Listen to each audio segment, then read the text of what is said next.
Assalamualaikum warahmatullahi wabarakatuh. Perkenalkan, nama saya Fitania Rahmat Wicaksana dari 12 AKL 2. Di video kali ini, saya akan menjelaskan materi mengenai surat setoran pajak atau yang biasa disingkat SSP.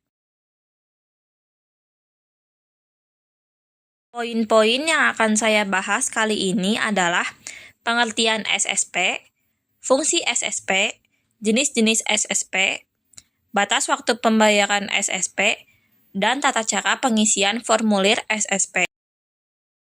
Itu SSP. SSP atau surat setoran pajak adalah surat yang oleh wajib pajak digunakan untuk melakukan pembayaran atau penyetoran pajak yang terutang ke kas negara melalui kantor pos dan atau bank badan usaha milik negara atau bank badan usaha milik daerah atau tempat pembayaran lain yang ditunjuk oleh Menteri Keuangan.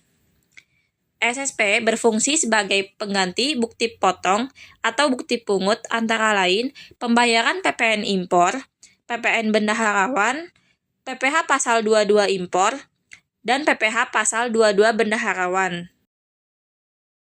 Lalu ada jenis-jenis SSP. Ada 4 jenis. Yang pertama, surat setoran pajak standar. Yang kedua, surat setoran pajak khusus. Yang ketiga, surat setoran pabean, cukai, dan pajak dalam rangka impor atau SSPCP. Yang keempat, ada surat setoran cukai atas barang kena cukai dan PPN hasil tembakau buatan dalam negeri atau SSCP. Standar adalah surat yang oleh wajib pajak digunakan atau berfungsi untuk melakukan pembayaran atau penyetoran pajak yang terutang ke kantor penerimaan pembayaran dan digunakan sebagai bukti pembayaran. SSP standar digunakan untuk pembayaran semua jenis pajak, baik yang bersifat final maupun yang bukan final, kecuali setoran PBB dan bea perolehan hak atas tanah dan bangunan. Lalu ada SSP khusus. SSP khusus adalah bukti pembayaran yang dicetak oleh kantor penerimaan pembayaran menggunakan mesin transaksi yang telah ditetapkan atau diatur oleh pemerintah. SSP khusus digunakan untuk pembayaran PPh atas pembayaran fiskal luar negeri, PPh pasal 26 subjek pajak luar negeri, PPN yang terutang atas pengalihan aset dalam rangka restrukturisasi perusahaan, PPh pasal 22 impor, dan PPN impor atas barang bawaan, dan lain-lain. SSPCP atau surat setoran pabean cukai dan pajak dalam rangka impor adalah surat setoran pajak yang digunakan oleh importir atau wajib pajak dalam rangka impor.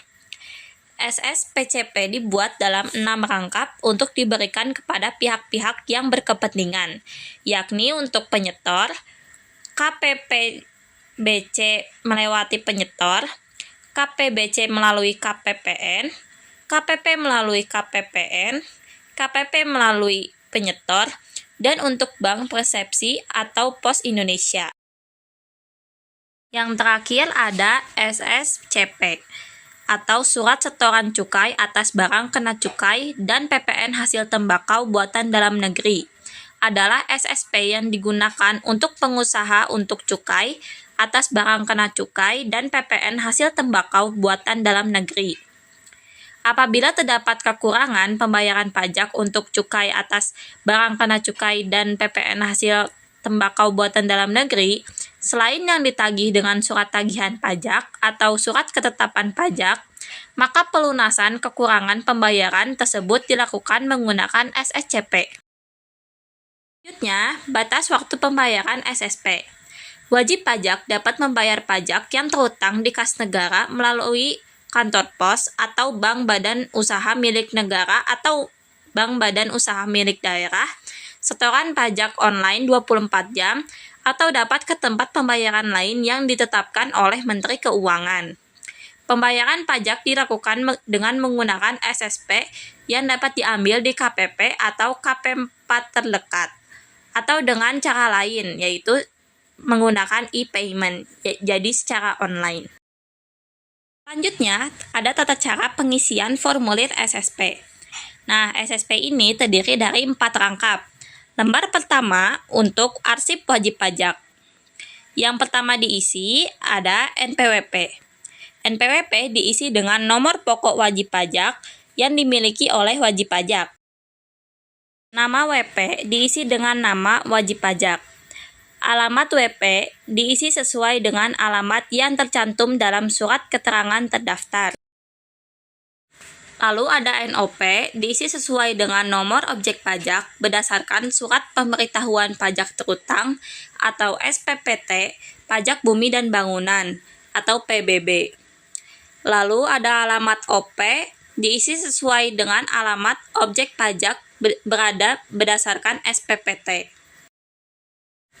Kode akun pajak diisi dengan angka akun pajak sebagaimana dalam lampiran 2 untuk setiap akun pajak yang akan dibayar atau disetor. Lalu, kode jenis setoran diisi dengan angka dalam kolom kode jenis setoran sebagaimana dalam lampiran 2 untuk setiap jenis setoran pajak yang akan dibayar atau disetor. Catatan, kedua kode tersebut harus diisi dengan benar dan lengkap agar kewajiban perpajakan yang telah dibayar dapat diadministrasikan dengan tepat. Lalu ada uraian pembayaran. Diisi sesuai dengan uraian dalam kolom jenis setoran yang berkenaan dengan kode akun pajak dan kode jenis setoran. Khusus PPh final pasal 4 ayat 2 atas transaksi pengalihan hak atas tanah dan bangunan dilengkapi dengan nama pembeli. Dan khusus untuk PPh final pasal 4 ayat 2 atas transaksi persewaan tanah dan bangunan yang disetor oleh yang menyewakan dilengkapi dengan namanya. Selanjutnya ada masa pajak. Diisi dengan memberi tanda silang pada salah satu kolom masa pajak untuk masa pajak yang dibayar atau disetor. Pembayaran atau penyetoran untuk lebih dari satu masa pajak dilakukan dengan menggunakan satu SSP untuk setiap masa pajak. Untuk wajib pajak dengan kriteria tertentu dapat menyetorkan PPh pasal 25 untuk beberapa masa pajak dalam satu SSP. Tahun pajak diisi tahun terutangnya pajak.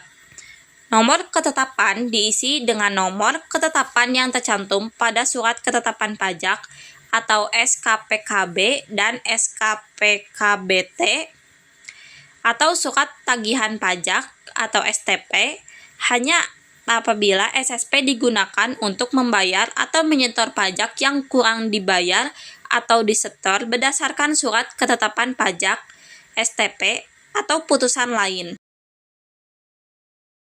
Jumlah pembayaran diisi dengan angka jumlah pajak yang dibayar atau disetor dalam rupiah penuh.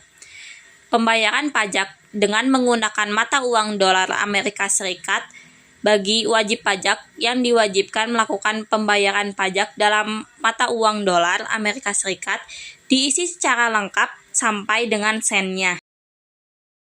Terbilang diisi jumlah pajak yang dibayar atau disetor dengan huruf Latin dan menggunakan bahasa Indonesia.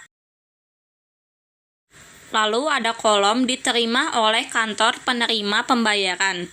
Diisi tanggal penerimaan pembayaran atau setoran oleh kantor penerima pembayaran, tanda tangan, dan nama jelas petugas penerima pembayaran atau setoran, serta cap atau stempel kantor penerima pembayaran. Untuk kolom wajib pajak atau penyetor, diisi tempat dan tanggal pembayaran atau penyetoran, tanda tangan, dan nama jelas wajib pajak atau penyetor serta stempel usaha apabila ada. Lalu ada kolom ruang validasi kantor penerima pembayaran, diisi nomor transaksi penerimaan negara atau NTPN dan nomor transaksi bank atau NTB, dan nomor transaksi pos atau NTP oleh kantor penerima pembayaran. Lalu, lembar kedua untuk KPPN atau Kantor Pelayanan Perbendaharaan Negara. Yang diisi masih sama seperti lembar pertama, ada NPWP, alamat WP, nama WP, NOP, alamat OP, kode akun pajak, dan lain sebagainya.